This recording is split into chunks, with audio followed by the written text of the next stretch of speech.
Muy buenas noches a ustedes. Espero que estén bien, disfrutando de este frío. Y bueno, para los amantes del frío, estamos de parabienes, ¿no? Bien, continuando con nuestra clase, la clase de esta semana, tenemos que recordar algunos conceptos que estuvimos mencionando la semana pasada. Y siempre lo más importante que nosotros podemos recordar como radiólogos es cómo se producen los rayos X, ¿sí? Al margen de todos los componentes, la parte física complementaria que nos permite formarnos como profesionales, lo más importante es que nosotros debemos recordar, y vuelvo a reiterar, cómo se producen los rayos X. Nosotros sabemos que los rayos X se generan aquí, pero en todo esto hay un proceso que se realiza. Es decir, que en esta copa focalizadora es donde se encuentra el filamento, y el filamento es el que se encarga de recibir a los electrones. Y cuando alcanzan una energía cinética máxima, entonces salen de esta y chocan con el blanco, y de la ventana es donde salen justamente los rayos X. Estos rayos X, antes de producirse los rayos X, evidentemente, estos electrones cuando llegan y chocan con el blanco, esa energía que llega aquí, y en este caso, al llegar a este punto, el 99% se disipa en forma de calor, y tan solo el 1%, o el 1%, digo bien, es, digamos, el que se utiliza para la parte diagnóstica. Noten que también, por otro lado, como vamos a estar viendo, el ánodo gira, y hay una razón por la cual gira. Por otro lado, si esto gira, debería tener un cable. Sin embargo, no lo tiene. ¿Por qué no tienen cables? ¿Cómo es que gira? Bueno, todo eso vamos a estar viendo, ¿sí? Evidentemente que lo más importante, todos los equipos tienen un señalizador en a dónde va el cátodo y a dónde va el ánodo. Todos los equipos tienen eso. ¿Cómo nosotros vamos a darnos cuenta? Bueno, evidentemente que esta es la parte este es un esquema, pero cuando veamos un equipo de rayos X ya vamos a ver todo herméticamente cerrado. Entonces el cátodo siempre va a tener un signo negativo en esta parte del tubo, y el ánodo va a tener un signo positivo, ¿sí? En algunos equipos como el que tenemos en el Hospital de Clínicas, por ejemplo, la Shimadzu, la portátil. En este caso, la portátil tiene luego aquí el cátodo, el signo negativo, ¿sí? Y el color rojo, y el ánodo, el signo positivo y color verde. O sea que ya te dice luego, básicamente, de dónde a dónde tienen que ir los rayos X. Y eso es muy importante que sepamos la ubicación del cátodo y el ánodo para lo que vamos a ver en la clase de hoy. Noten que también una de las cosas interesantes que habrán notado es esta envoltura de vidrio. ¿Para qué es esa envoltura de vidrio? ¿Sí?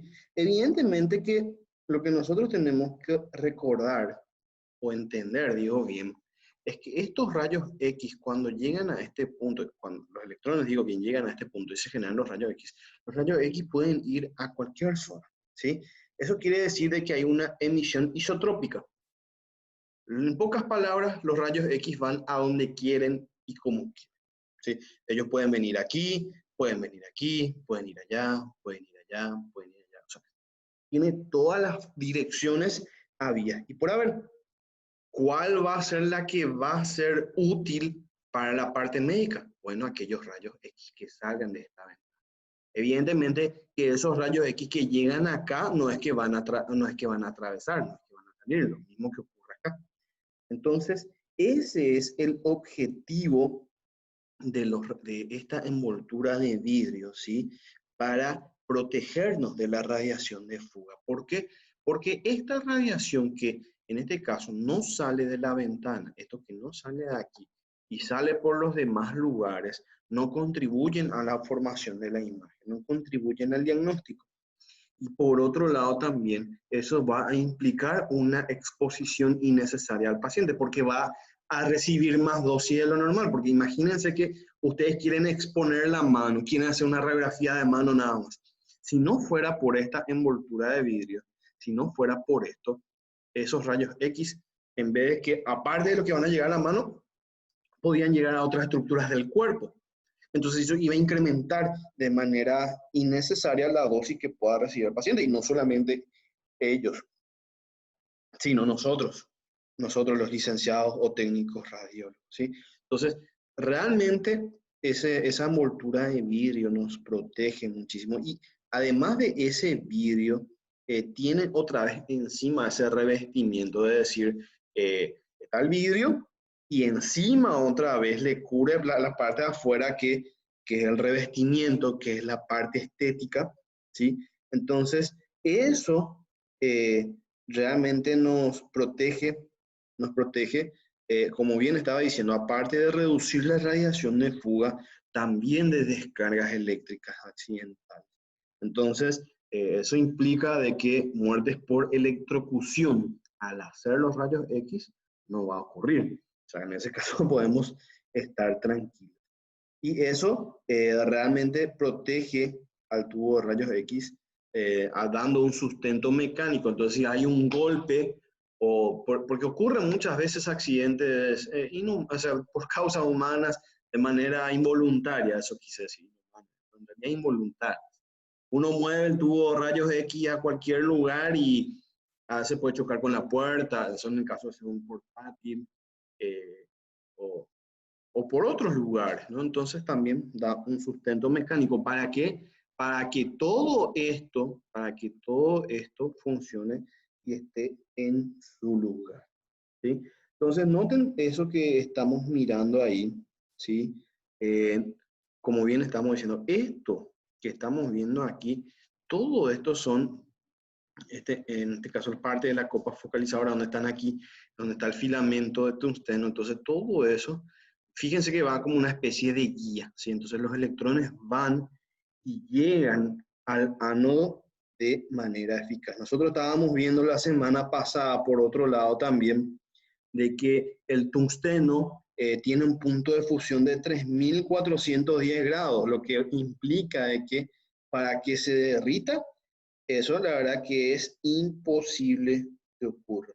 En realidad, aquí fíjense que aparte de tener solamente un filamento, nosotros pensamos en que hay otro filamento, ¿sí?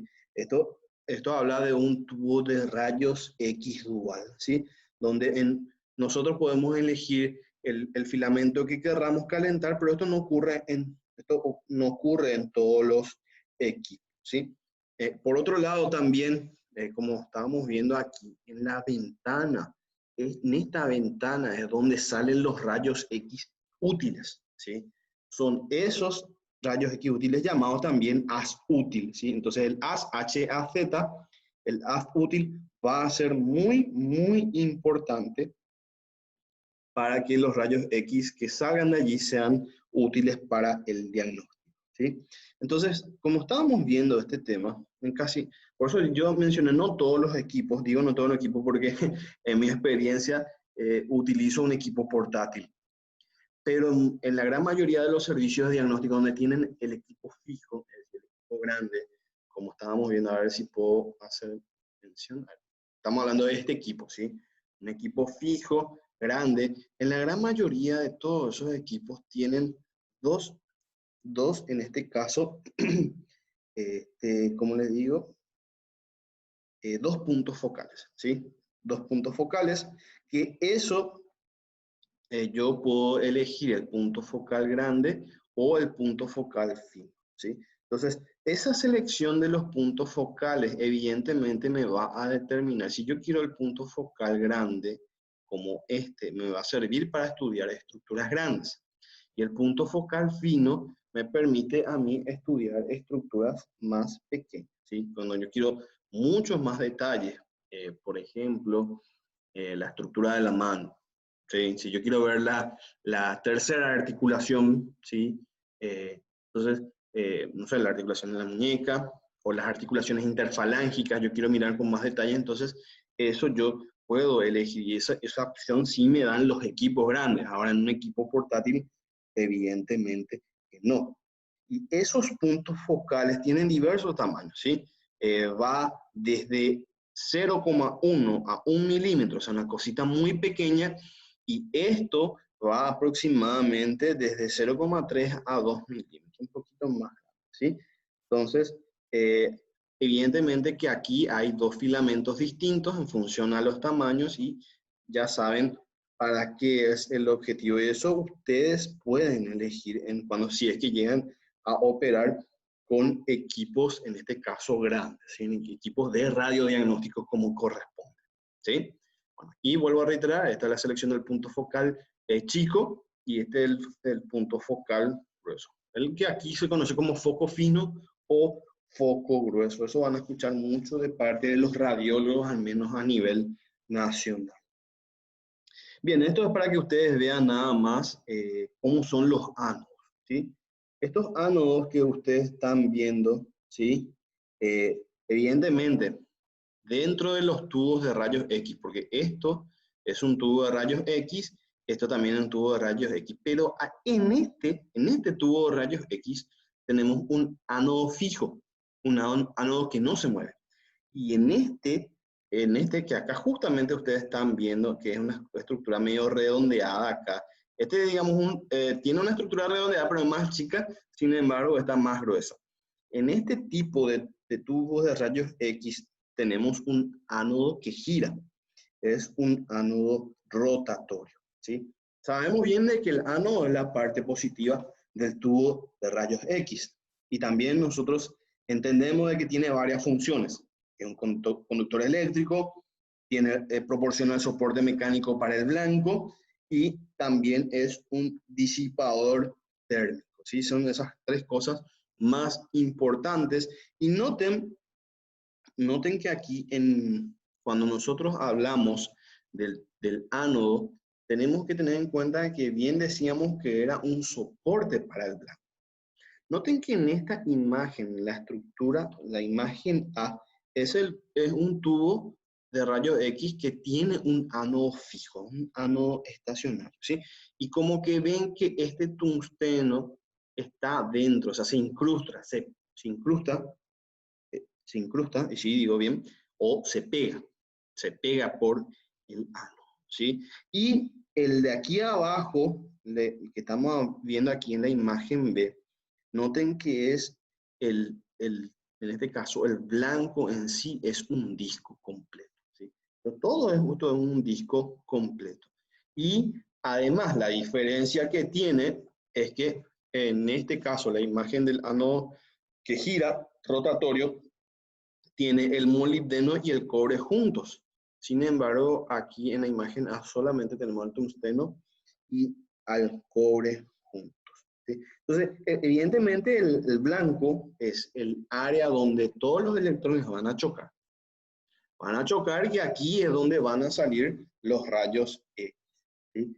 Entonces, como bien estábamos diciendo, que es de tungsteno, ¿sí? Y también, por otro lado, ¿sí? Pensamos en por qué se elige al tungsteno, ¿sí? Tiene en este caso un número atómico muy alto, ¿sí? Que eso vamos a hablar más adelante, el por qué mientras más el número atómico es elevado, es mucho mejor en este caso es mucho mejor para que se pueda utilizar como blanco. Tiene una muy buena conductividad térmica, es decir, disipa mejor el calor y como estábamos diciendo hace rato, tiene un punto de fusión muy, muy alto, ¿sí? Fíjense que recién a 3400 grados Celsius se derrite. Así que hay muchas razones por las cuales se elige el tungsteno. De hecho, tres estuvimos mencionando, ¿sí? También, como estábamos mencionando, noten que tiene varias capas, ¿sí? Está el tungsteno, que nosotros vimos por fuera, está el molibdeno, ¿sí? Que se incrusta, y también tenemos al grafito, ¿sí? Esto en realidad hace de que tengan una muy buena, en este caso, capacidad calorífica, para tener mayor calor, ¿sí?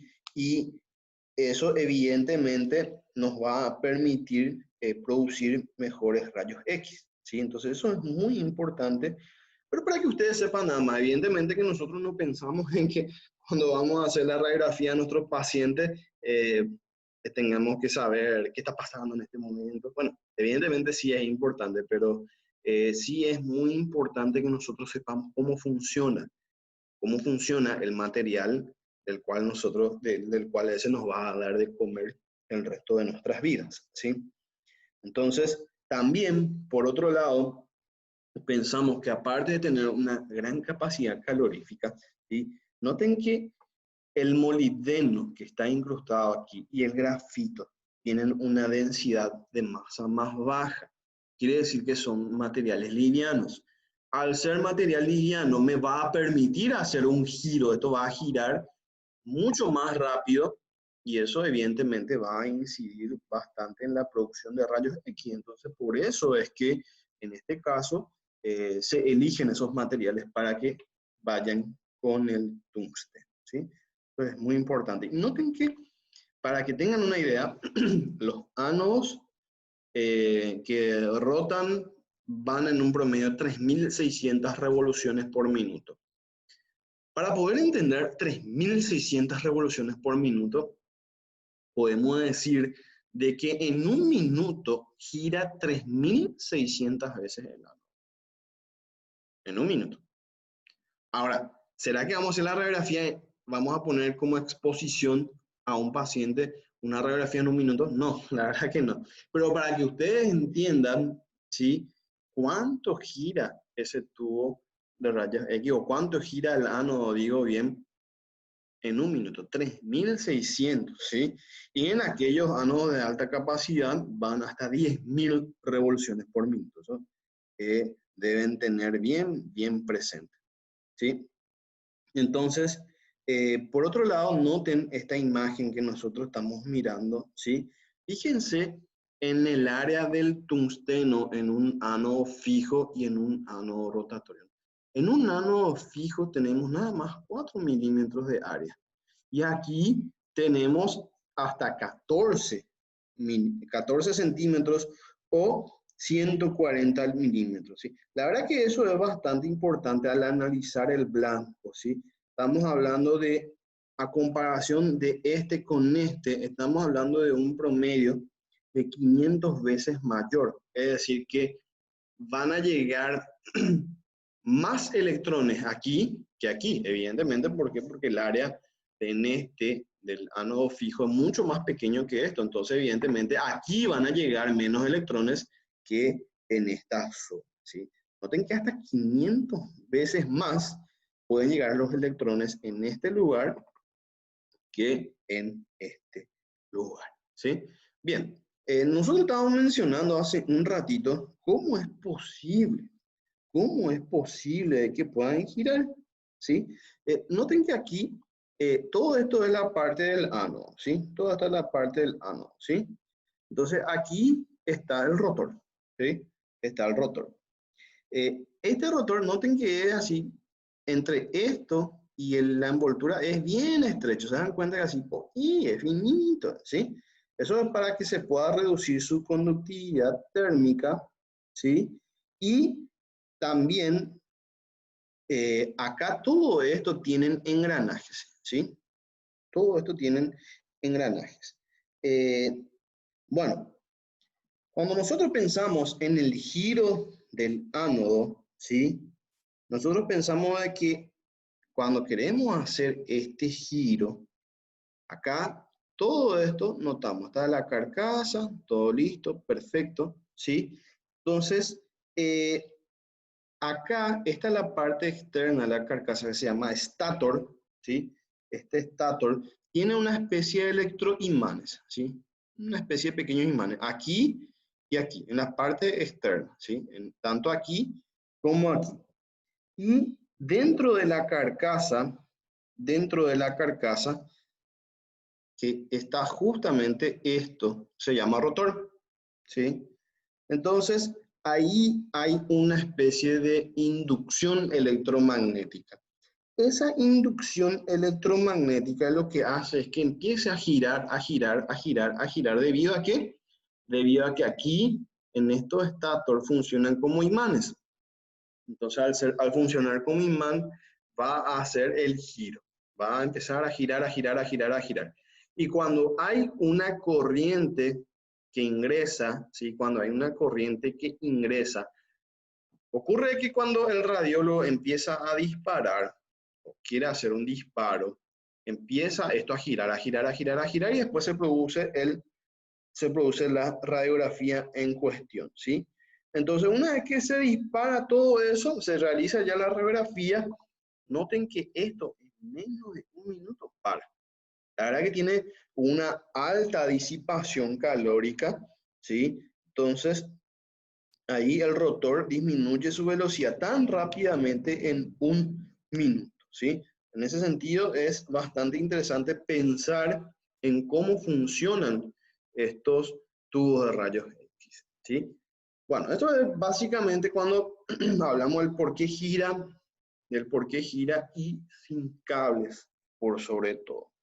Bien, dentro del principio de foco línea, que es muy importante que nosotros tengamos que pensar y analizar, noten que aquí vemos de que el blanco, fíjense que aquí el blanco está inclinadito, ¿sí?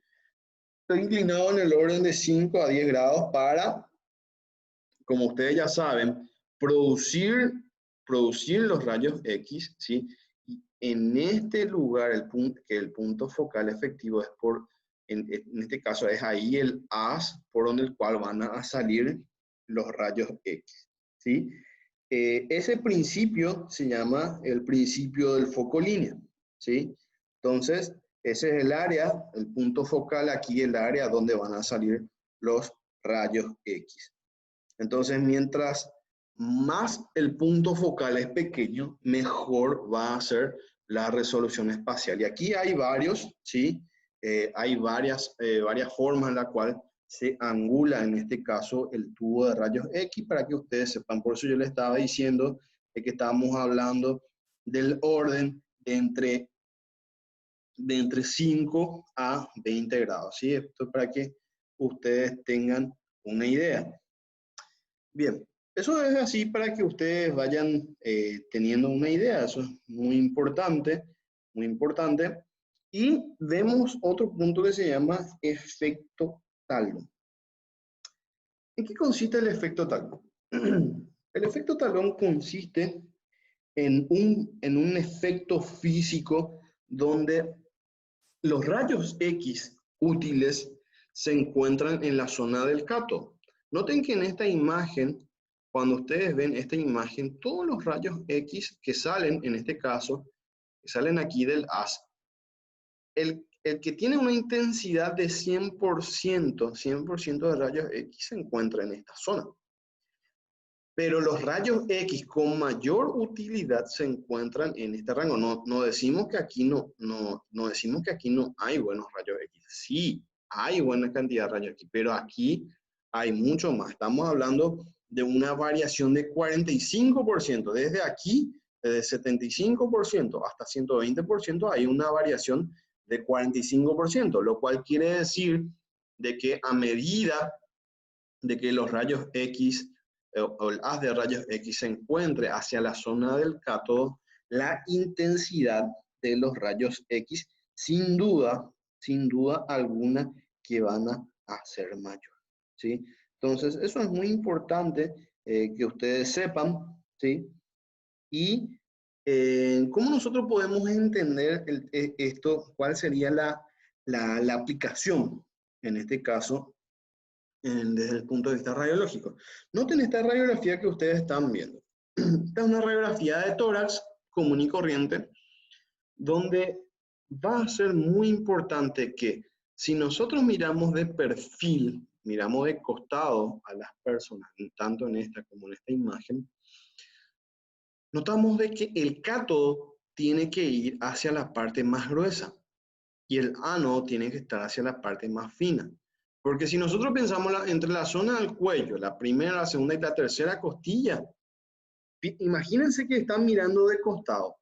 esta zona evidentemente es una zona fina, pero cuando ya llegamos hacia el diafragma, como es en esta zona, sin duda que ya hablamos de una zona gruesa. Imagínense a un panzón como el profesor. Entonces ahí hablamos de un ancho mucho mayor. Un ancho mucho mayor, y es ahí donde nosotros tenemos que pensar de que el cátodo tiene que estar hacia la zona gruesa y el ánodo hacia la zona fina, ¿sí? Aquí notamos de que hay una tenue penetración de los rayos X. ¿Por qué? Porque aquí se puso el ánodo y allá arriba se puso el cátodo. Es muy importante esto, que nosotros podamos, en lo posible, a veces va a ser difícil. Esto va a ser muy importante en este caso, que nosotros hagamos las radiografías como corresponde, tomando en cuenta que el cátodo en lo posible siempre vaya hacia la zona gruesa. Piensen cómo harían ustedes sus radiografías si van a hacer de abdomen o de pelvis. Piensen en eso y cómo colocarían el tubo rayo X tomando en cuenta el cátodo y el ánodo. Bueno, eso va a ser una tarea que se encuentra ya, se va a encontrar para ¿cómo les voy a decir? En la guía esa, ahí está, para que ustedes puedan resolverlo, ¿sí? Bueno, esta es una partecita nada más de la clase que teníamos para hoy. Ustedes van a hacer una investigación acerca de los fallos del tubo de rayos X que pueden presentarse y qué se puede hacer para contrarrestar. Y si no se arregla a tiempo, ¿qué pasaría? ¿Sí? Cualquier consulta, estoy en el grupo, ya saben en dónde encontrarme también. Y bueno, feliz fin de semana, chicos. Feliz fin de semana.